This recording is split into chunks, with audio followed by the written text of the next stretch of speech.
Hello there, my name is James, otherwise known as exe. Today I intend to walk you through how to make videos, how I make videos, and how you too can make videos for YouTube using free software such as OBS and other free and open source software. Okay, so I'm going to cover four things in this video: hardware requirements, the software I would suggest you use, how to calibrate that software, and then how to upload it to YouTube. Obviously the recording is up to you yourself. So getting started, section 1, hardware. The first thing you need is a PC that can run the games at the acceptable frame rate. I'm using here a laptop with dual graphics, so I've got an Intel 4000 and an AMD graphics card built in. I run the game on the AMD graphics card, and then I run QuickSync to encode on the Intel HD. If you can use QuickSync, that would be brilliant. A lot of CPUs have QuickSync built in, that's also brilliant. Nvidia's card also offers, well, the newer cards offer their own hardware encoder, that's also brilliant. Currently AMD's encoder is not supported by OBS, so you're not going to be able to use that one. Second thing you need, fast enough hard disk drive. I mean, I tried it with my original very slow 60 megabyte per second I should say, old hard disk. It wasn't fast enough. I could saturated immediately and started skipping in the video stream. I've upgraded to an SSD. Something like that is perfect, but if you can find out what your write speed is, it needs to be enough that you can, well, write the video to it live as you're doing it, assuming you're recording it. Even if you were streaming, you will still need enough hard disk space to cache it to, well, enough hard disk bandwidth to cache while you're streaming out, so keep that in mind. Next thing you need, microphone and accessories. Here I'm using Audio-Technica, I should probably lift it up and show you, Audio-Technica AT2020, along with a Samson stand and vibration canceller and a pop filter.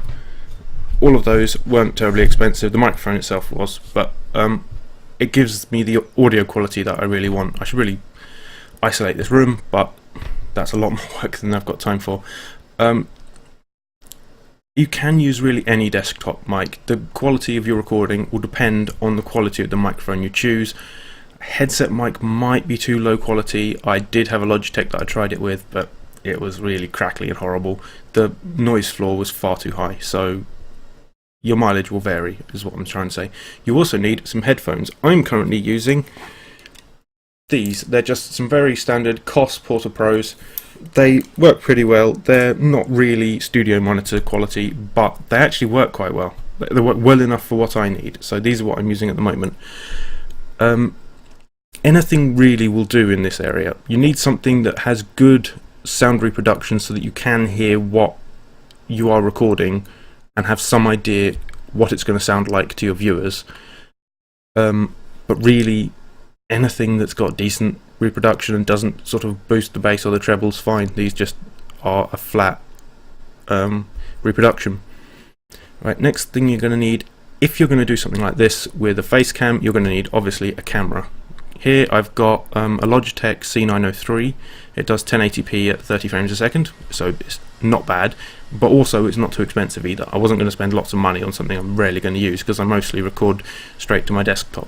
But for any rate, if you do want a webcam and you want to put it in the corner, for example, like that, you're going to want at least somewhat decent, a half decent webcam at any rate. We'll get back to that later when I'm showing you through the software.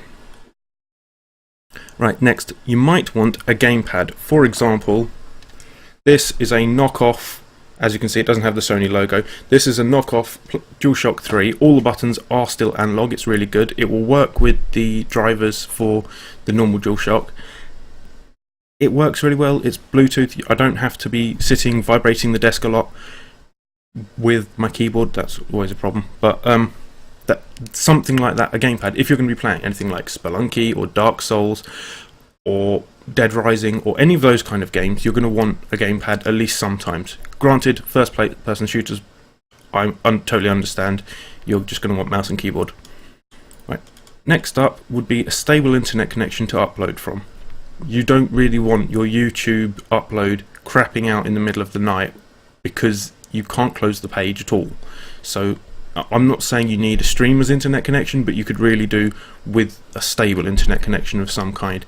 You know, talk to your broadband provider if your internet connection isn't stable enough for you, because it is really their responsibility. The other thing I'm using, you can't see it, but it's over here, is a second PC. It's an old piece of crap that I bought for 30 quid, but I can leave it on all night, uploading to YouTube, and then get on the next day with recording my next video, which is endlessly helpful. It doesn't have to be a great PC, it just needs to be a PC you can leave Chrome or Firefox open with as you upload constantly. So that is useful if you can get your hands on one, and it doesn't have to be expensive either, it just has to be anything. Probably you could use a Raspberry Pi for that, honestly. Right, the software we're going to be getting down to, firstly, OBS is free and open source, is brilliant, is a recording thing. It's what I'm using right now. I would suggest it. There are also XSplit, which you can only use if you're not monetizing your videos, and because there's a monetized version license. I don't know how they tell the difference, but you know, whatever. And there's DxTory, which is never free, you have to pay for a license for it. There is a trial version which you're not allowed to upload with. I don't know how to tell the difference, but you know, whatever. I'm just using OBS because then I could monetize my videos or do anything I like with them, and they don't really care. Next thing I suggest, AVI Demux, free and open source. I mean, I'm going to show you through all of these, so don't worry about it, but I'll tell you for now. It's really good to make cuts, edits, and then you can have it do the encode once you finish making the edits for you. You can go frame by frame. It's a lot more stable than Virtual Dub, I've found, and it will also handle more formats, so I would suggest that. If you're not going to make any cuts, you can use Handbrake just to directly re-encode the video into a smaller format, because naturally what I'm going to suggest is a high resolution record, and then you re-encode to try and fit the size of the file you're going to want.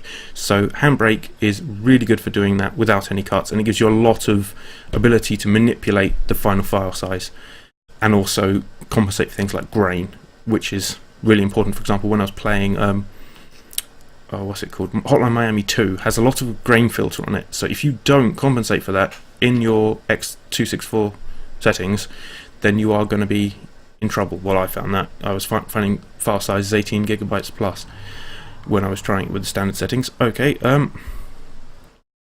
moving on.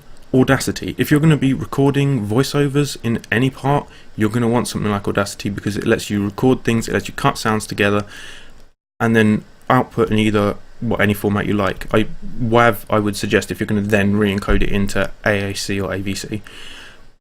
But it does give you a massively powerful tool, and that too is free and open source. You can kind of get what I'm going with here. There's only one thing I'm going to suggest that isn't open source, and that's still free. Obviously XSplit and DxTory aren't, but I'm not suggesting you use those. Right, GIMP 2.0, that's again free and open source. That will let you do your channel graphics and finish any renders. If you've got any renders you want to put some words over, those are really good. You can do renders in Blender. It's going to take some time to learn it, but I've done a lot of channel graphics, even my channel intro using Blender, and then got some free and open source sounds for that. I mean, I don't know if I'm going to put it on the beginning of this video, but you probably have seen it already. It's only 3 seconds long. I don't suggest you do more than that for an intro, because you're literally just trying to remind people what channel they're on, and so if anyone takes your content or cross-posts it elsewhere, they can see what channel they're on. So the final thing, other than Blender for the sort of 3D graphic animation, is VSDC. It's free software, not free to use commercially, so if you're going to be monetizing a channel, you can't use it for those videos, or advertising for your channel overall, I believe. But it lets you do much more complex cuts and jumps. It'll let you cut sounds together and do transforms and fades. So yeah, it's useful. It's really complicated though, and I would say it's not as stable as AVI Demux. I would suggest AVI Demux over pretty much anything, unless you really need those timelines. I mean, obviously there are stuff like Lightworks. I haven't a clue how to get into Lightworks because it is so complex, but naturally there is probably a workflow there that you can get into if you need it. VSDC is much simpler than Lightworks, but more powerful than AVI Demux. Right, let's walk you through a day in the life of sort of thing. Right, starting with, this is setting up. First, find somewhere quiet, like this room, to record where you won't be disturbed. You may want to make a do not disturb sign or something so that people know that you're going to be busy. You might want to soundproof the room. I haven't done that to this room yet, but because it's potentially a larger long-term investment, but at some point that might be helpful. Next thing to do, connect all your peripherals and install software. I mean, that's standard. Next thing you do, of course, is configure OBS. Now this is a bit of a bigger task than you might be thinking because there are so many settings to it. So I'm going to show you through the OBS that I'm currently using. Hopefully it doesn't crash. Right, let's go to desk with cam. I wonder if I can open a second instance of it. Probably not. Right, let's go to the settings. Right, first things first, as you'll notice in the settings, you can have language. That's quite useful. Oh, yeah, we are on general, good.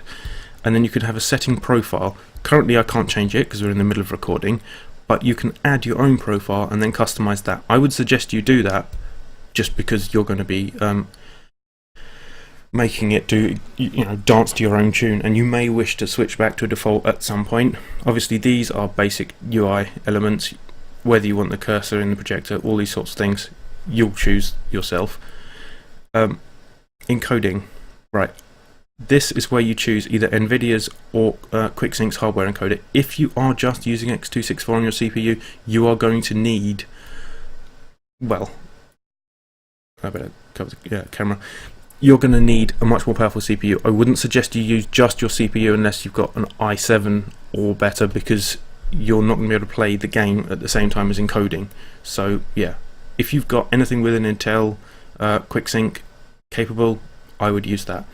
Next thing to do, we're not going to use CBR, constant bit rate, because that's not really any use to us. We want a variable bit rate to get the file size as small as possible. So in this case, I've put the maximum bit rate at 50,000. You might think, whoa, that's going to make a huge file. Don't worry about it, because that's the maximum. It won't need to reach that. In fact, at the moment we're currently reaching only 6,500 because it's limited by quality settings, not by that. But should, that just limits it from ever reaching far too much. Audio encoding, we've just set it up at AAC 128, 48 kilohertz. That's your basic setting. I probably should bump that up to 192 for the quality of my audio, but fair do, I think it's decent enough quality. Broadcast settings right now, because I'm just recording to disk, we've got file output only. If you are streaming to say Twitch or something, you will want the live stream, but as it is, you just pick a location to save to. This has got to be a disk that can handle the saturation of the file write. I have got mine on a separate disk to my game, so my C drive is my SSD with Windows on it, because Windows, once it's loaded, there's not a lot for it to do. It loads the whole thing into memory and that's fine. Then the games are on the second hard disk and they run usually the same way that they always did before. Then the recordings are written straight to my Windows disk at maximum speed, saturates the, well, it doesn't even saturate because the SSD is so fast, so that's absolutely fine. So that is why I've chosen this to be on C in a very simple location, easy to find. Right, you want to do something similar to that. I don't ever use the replay buffer because I'm not using a live stream, but yeah, your mileage may vary on that one. No, I'm not going to apply any changes. I'm currently busy using it, thanks. Right, video adapter. If you have two adapters, it will probably still show your Intel HD 4000. And there is something you need to do if you have two adapters. That is, go into configure switchable graphics. If AMD, this is their AMD's version.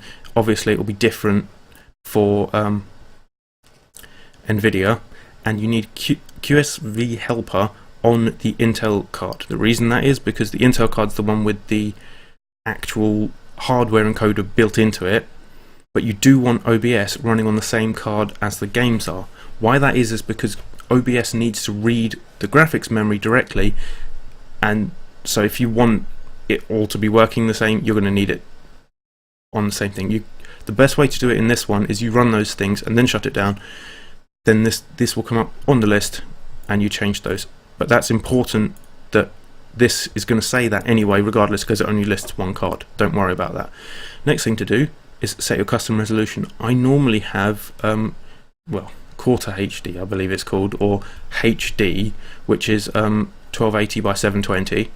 But at the moment we're recording 1080p because, well, that's my desktop resolution. I'm not going any lower than that. You can do a reduction by way of a linear filter, for example, bilinear filter, down to a specific size. So for example, I could drop it to 1280 by 720 if I want to put it like that on YouTube. Screw it, I'll just upload it at full quality, given the chance. Then you can moderate the frame rate. Again, I could be recording at 60 frames a second if this camera could handle it. It can't do 60 1080p. Never mind, that's not a problem. Disabling aero is quite important. I have found a lot of crashes when the Intel card was still trying to run aero while at the same time trying to run QSV sync. It still crashes a bit, but not as much as since I've disabled aero. The other thing you can do if you're having crashes is run as administrator. That does also seem to help. Right, no, not going to apply changes because I'm busy using it. Moving on, you need to make sure these might reset if you unplug your microphone every time you restart this application. So you're going to have to come back into this to make sure that they are set. So headphones, headphone port on my microphone, the microphone itself. You can reinitialize if you've just plugged the thing in and haven't restarted the application. It will search for them anyway. Something you are going to have to compensate for. Generally, if you're not using push to talk, that's not a problem. You don't need to change these multipliers because they're standard multipliers. This is something you are going to have to calibrate, and it is a pain in the backside to do, but you can get it working if you are going to use your face. You're going to have to change it, and it's not so simple to get it to work, but you can make it work. So let's see how I do that. This is a recording I made earlier. So let's open, where is it? AVI Mux. Get that full screen. File, open. This recording. Oh no, that's not the recording. I must have deleted it. Shit.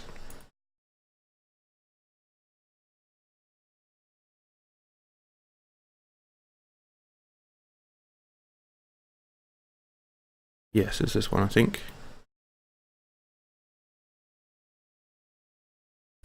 There we go. Right, this is called.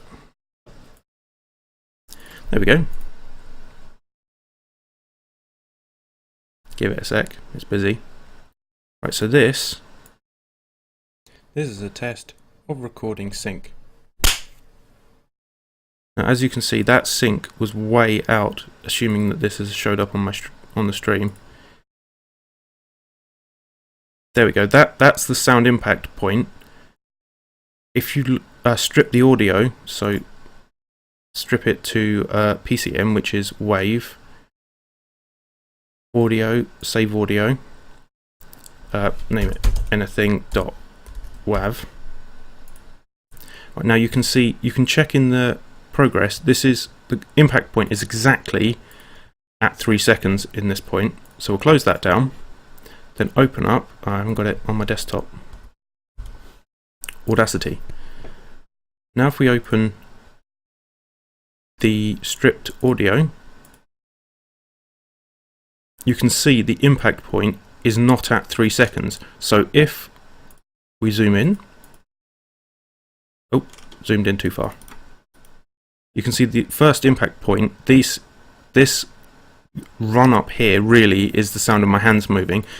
The very high point is really the point at which you are looking for. So the difference isn't, between 3 seconds and about 2/100ths of a second, maybe a bit more than that, depending on how much of that is the air movement. You can calculate, you can pick a point in that at which you think that is about when my hands were together, and from that, like a clapperboard, I mean, this is what they use those for, you can work out the number of milliseconds you need to you're trying to change by. Right, let's get rid of that. I've worked out this is about 557 for me to be about in sync, for it to at least look in sync. So you are going to have to calculate that. It is something you can do. You can use AVI Mux and Audacity. I've already mentioned those two programs. So that is what you're going to need them for. Right, moving along from the audio, hotkeys. Now there are two hotkeys that you definitely need. You need start recording and you need stop recording. Separate hotkeys. I don't know if you can work them as the same hotkey. It may work. I prefer them as separate because then you know which one you've pressed. I've got mine, as you can see, as equals and minus, so they're out the way. I did try them closer to my gaming hand before, but you end up pressing them accidentally and doing an hour of recording that doesn't actually get recorded, so be careful of that. Right, once you've set those, we can move on. That's the only hotkeys you really need, unless you want push to talk because you're streaming. That's pretty much it. Right, advanced, you will probably need to change some advanced settings. If you look at this page, this is basically what you want. We do want CFR, constant frame rate, because if we're recording at 30 frames a second, we want 30 frames a second. If we're recording at 60, we want a steady 60 frames a second. But what we want to vary, of course, if we're using, say, QuickSync, which I am, is the quality of those frames. So click to use CFR. Allowing modifiers on hotkeys doesn't make any difference. Process priority, again, doesn't make any difference. We do want QuickSync set to the best quality. We want the high encoding profile. There's only 2 profiles, so that's not that difficult. And assuming you have more than 1 core, because otherwise you're not going to be able to do this at all, you're going to be using multi-threaded optimizations to run as well as possible. That is literally it for the advanced. QuickSync encoder, however, has something completely separate. There is no constant bit rate on my card. If there is, perfect, that's what you want. No, not constant bit rate, constant quality, CQ, whatever it is. The best I can get is CQP, which is sort of an approximation. So yes, you use custom parameters, you want to use CQP, and then you set basically all of it to 10. You're going to have to vary this depending on what file sizes you want and what game it is. I've found that 10 works about across the board to give me high quality files at an average size of 3 to 8 gigabytes for an hour of recording. Obviously Hotline Miami was a bit of an outlier at 18 because of the grain filter on it, but you can compensate for that with, say, Handbrake's grain customized filter. So yeah, that's not to worry about it. Try and get the best quality you can still fit on your disk and work with. Obviously if you haven't got enough RAM, you're not going to want a huge file size because it's going to be impossible to work with. I've got 6 gig. That's sort of an average, I believe. So I mean 4 to 6 gig. I think you can get 4 gig on some fairly small laptops these days, so you should be okay. But setting them all to 10 seems to work quite well. I think if you change them, you will want to change them in sync, but I don't know enough about these specific settings because I cannot remember, because I set them a while ago, to tell you how to change it. I just know that 10 on all of them works quite well. Right, there are 2 more options to cover. Microphone noise gate, I have actually got it on. Basically, if your voice goes silent, it will cut out the microphone entirely. As you can see, this varying green bar, when it goes below the cutout gate, the microphone is silenced. Then when it goes above the cut-in gate, it will open again, so that it will basically put silences between when you're talking. So if you do stop talking, you don't want the sort of background hiss. Certainly if you've got a lower quality microphone, you're going to really need that, but even I prefer to have that available in case I need to shut up for a minute.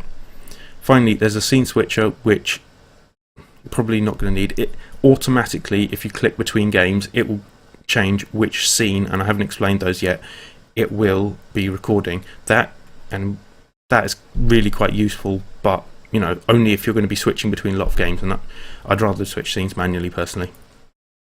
Right, so that's all the settings you need.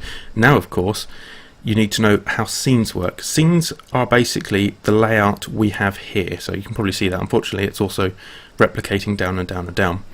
So this scene is made up of one window, it's not even window capture, one monitor capture is capturing my entire monitor, plus one webcam that's been changed. You edit it by, you right click and you add a scene, and then within the scene you add each of the sources you want. Then once you've got them layered in, you click edit the scene.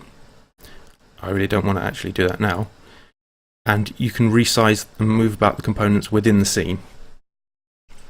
That is quite important if you are going to have a webcam. If you're not, you can quite easily create a new scene.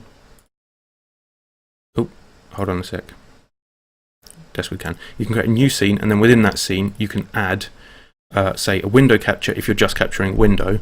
You can also have a monitor capture if you can't get the window capture to work. I found that sometimes is quite helpful. Usually if the if you can't get game capture to work, you can use monitor capture, but I suggest you just close down to a window instead, get the window the correct size and record from there. That's the easiest way to do it, because then you can get the size quite precisely. But if you really want to have a full screen game and you can't get game capture to work, it's giving you a black screen, because it's happened to me a lot before, then just use monitor capture. I'm going to get rid of this blank scene. There we go. Right, so we're back here. Next thing, so you've recorded, right, well, no, you haven't recorded video yet. Let's get back to my script, shall we? So you've configured OBS. Let's get back to the webcam. You configured OBS. Most of the settings you can just do once and forget. That's not a problem. The problem really comes with sound. You're going to have to do the sound leveling based on game. I have found the easiest way to do that. Wait, hold on, no.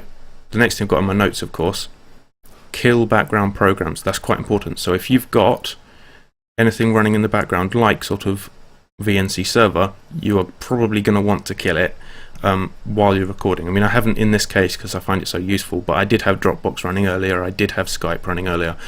You can write a batch script, as I have here, to just kill all the background processes immediately. I'll probably put the code for that in the comments, but it is quite useful. You just click it and then all the background processes that you usually kill will be killed. So that's something, it's a shortcut worth keeping. Once you've killed it, turn off your cell phone, warn anyone nearby that you're likely to not disturb you, and then put the do not disturb sign on the door. That really helps, because otherwise you will have people walking into you. Right, next you want to record a sound test of your game. To do that, you want the sound here, I hope you can see my cursor, yep, set to any given value. 50% I find is sort of a good average. And then your microphone at max volume. Then you go into the game, start the game, and just press your record hotkey, and you talk over whatever bit of the game is fairly loud. You then go out and see what you have to, as I said here, you need to mute in the sound settings the specific game that is making the noise, otherwise you're going to have the noises overlaying the actual noise of the game, of the video. So you then play the video so that you just hear the video, and what you should get back is some kind of comparative idea of which is louder, the video or your voice. Then you can change this game volume slider down here to whatever you need.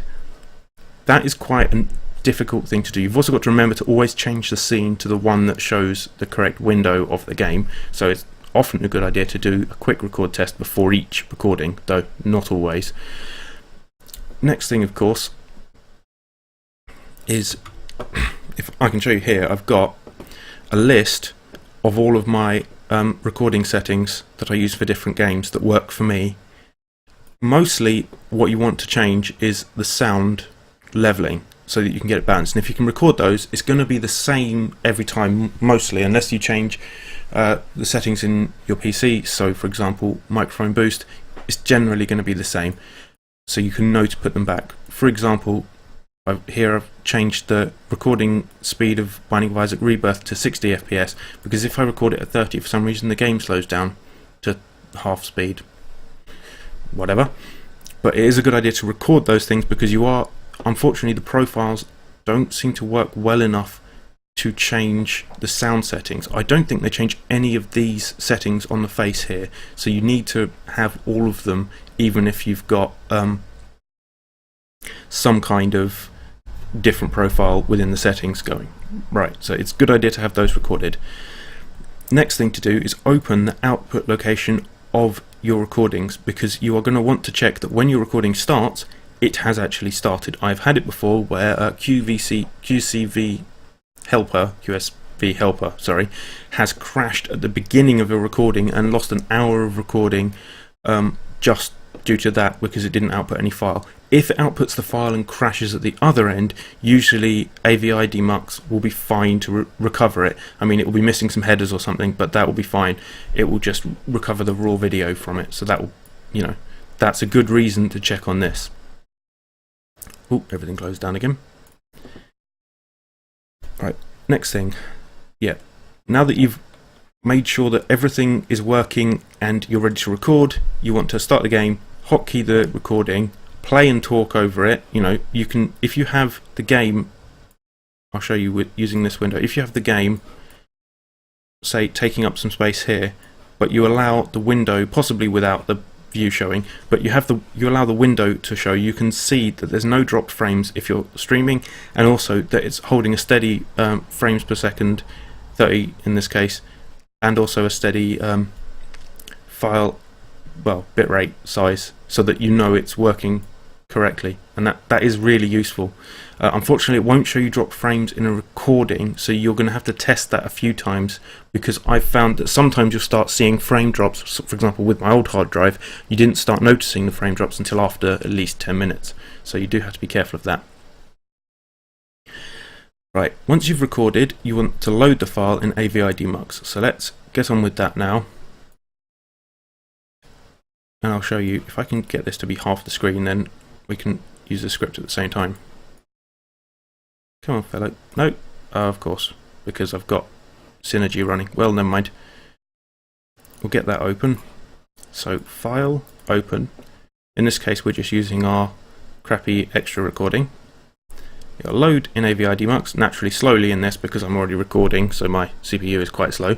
Right, now we have our video here. You have all your controls that you might need down here, so mark the beginning of a section, mark the end of a section, skip forward between frames, skip between, oh wait, no, hold on, these are skip keyframes, these are skip frames, so you can go frame by frame, and that's quite useful. These skip sections if you've loaded multiple videos, for example using the file append, and that's how I put my intro videos. I take a video, intro video, append the next section that I've already recorded, and then you're done. It's really simple.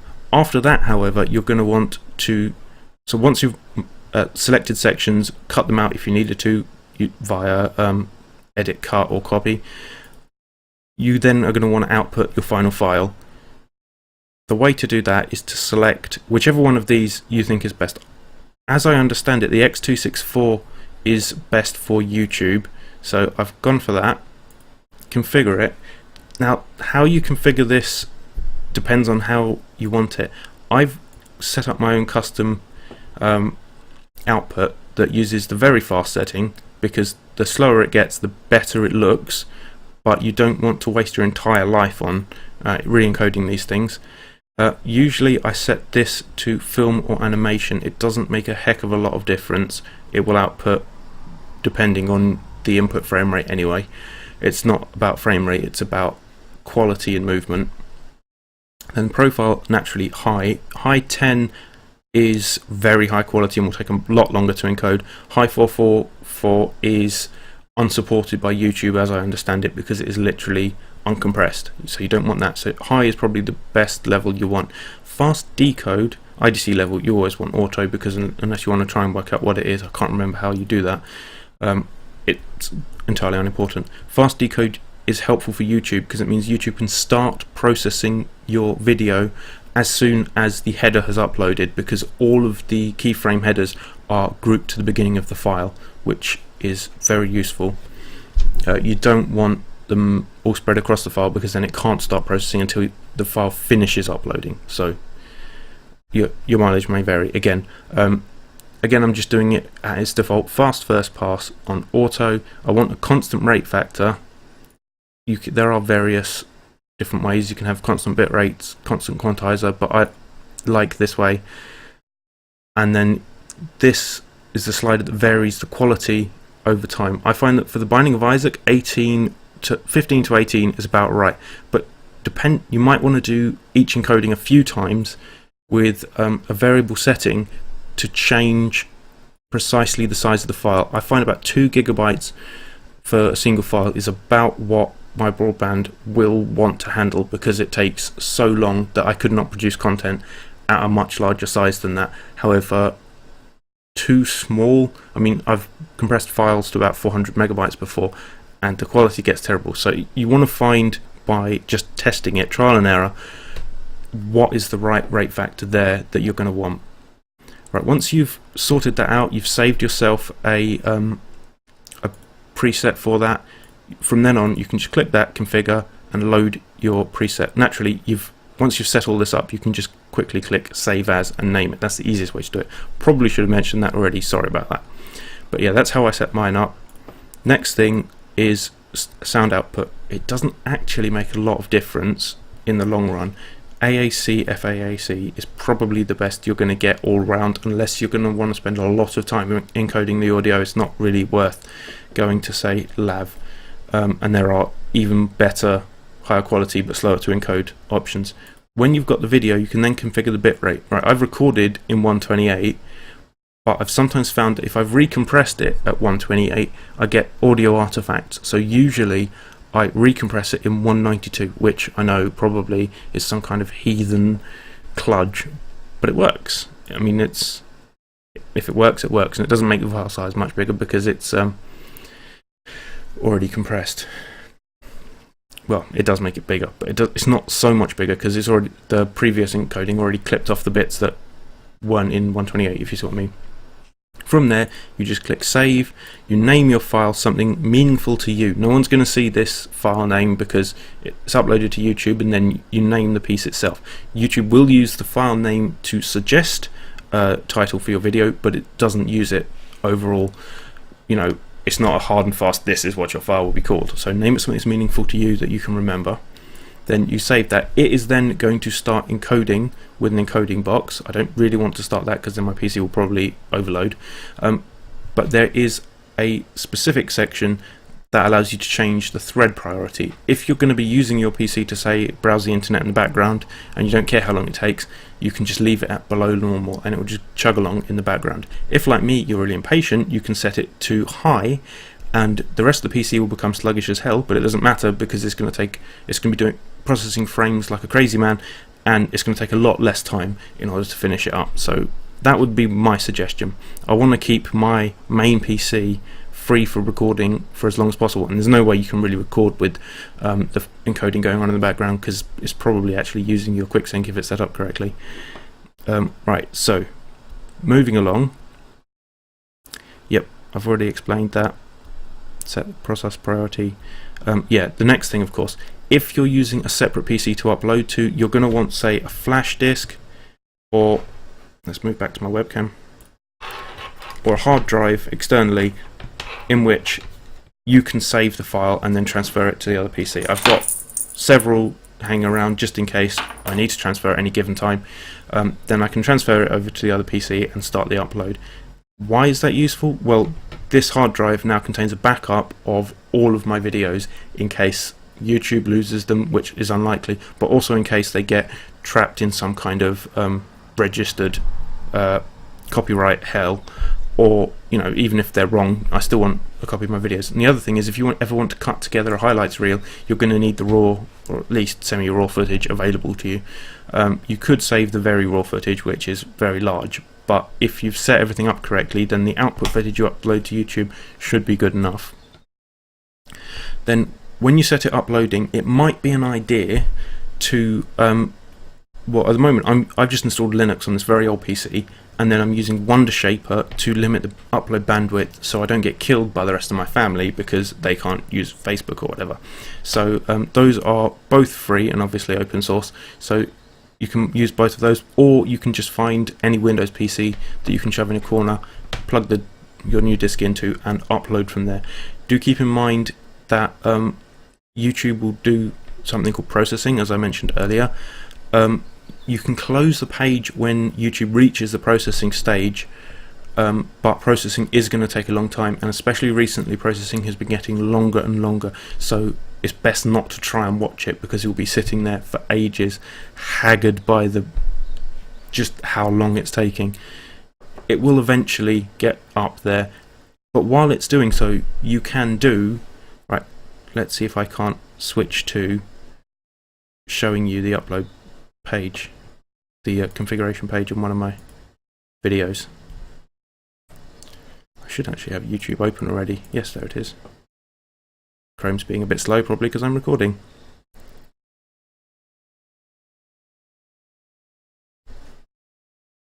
Right, so when we get to, there we go. Now I will just switch the video stream to Deskcam. There we go. Right, now you can see that you get several things that you can change when you're uploading. This is the same as when you're uploading, but you don't have to do it then. You can change it at any point after then.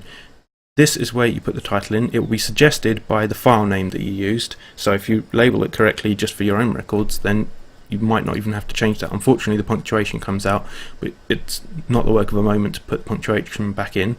Next, you put the description of the video. Naturally, you put in whatever you want, however you want to describe it, but the title and description are taken into account for searches. And finally, you need to tag the video. Tagging is an art form that I still don't understand properly. You need to get a lot of the right tags, a lot of the relevant tags, and there are hints of ways of finding even better tags. So for example, when playing The Binding of Isaac, I can type into the search box The Binding of Isaac Rebirth, and then the search history of basically everybody tells me what the top searches for Isaac are. 2S, it's 1A.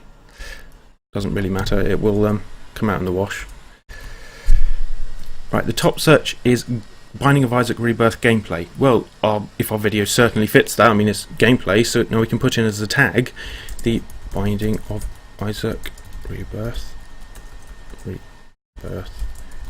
gameplay, and already we're up one free tag. If, for example, right, let's just backspace and space again, you're fighting Mega Satan in your run, another free tag, Mega Satan, if you're playing as co-op or you're playing as the Lost. And again, these are tags that people are looking for the most, so the chances you'll get hits from them are much higher. If you can show people all endings, I mean that's another thing. You can make your first episode partly a review or even wholly a review of the game if you're doing a Let's Play, and then you can get the review tag as well. If they're not relevant and people are searching and finding your videos and say you called it a review and it wasn't, people are going to be bitter and downvote you. But yeah, you can use your own judgment on that one. Where did I get this idea from? Let me show you. Reddit has a really good guide, I'll put this in the comments, to basically everything you need to know about Let's Play. They don't focus specifically, as this video does, on free and open source software. So for example, there's a lot of DxTory guides, there's a lot of XSplit guides, there is some OBS guides, but not particularly on what software you should be using, mostly what titles you should have, tagging, how to get more views, who you should be talking to, why should they watch, all that kind of stuff. So this is really useful for managing and building up your channel, not so much on actually how you're going to record everything. But this is what you really desperately need to read. I have read it once, I read it a few times, I still need to read it a few more times to get everything out of it, because it has a lot of hints like the one I just suggested for how to get the most tags and how to get the best tags, because you only get 500 characters, if I understand correctly, to tag your video with. So you want to get the right tag, you want to get the tags that matter the most for the audience that you want to come see your videos. You don't want to get downvotes from gardeners who were looking for some kind of plant and then found your Binding of Isaac video and then it's not what they wanted or whatever. You want the right audience for your videos, and you want as many of them as you can get. So that is extremely relevant. Do also come back for the rest of the guides though. I'm sure if you are making a YouTube channel, all of this stuff is really useful. I've still yet to read a lot of this stuff, which I should probably get on with this afternoon, but I do recommend people read this. And with that, thank you very much for watching. I hope this has been informative and helpful. If you liked it, please leave a like, or you can subscribe if you want to see more of my videos in future. Don't forget, you can leave a comment or tweet at @iAtZine, i.e. my channel name, and I will be reading those channels, especially the @iAtZine one, because I will have that coming up on my phone immediately, so you will get a fairly fast response. Thanks very much for watching this, and I hope to see you next time.